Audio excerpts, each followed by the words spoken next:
আল্লাহ আমার সৃষ্টিকর্তা, আল্লাহ আমার সবার কাছে প্রিয় যিনি, তিনি আমার দুনিয়া করব সবাই আল্লাহর ইবাদত, দুনিয়া করব সবাই আল্লাহর ইবাদত।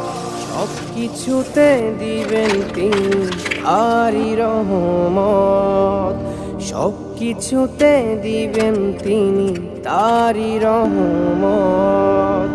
আল্লাহ আমার সৃষ্টিকর্তা, আল্লাহ আমার সবার কাছে প্রিয় যিনি, তিনি আমার রব। আল্লাহ আমার সৃষ্টিকর্তা, আল্লাহ আমার সবার কাছে প্রিয় যিনি,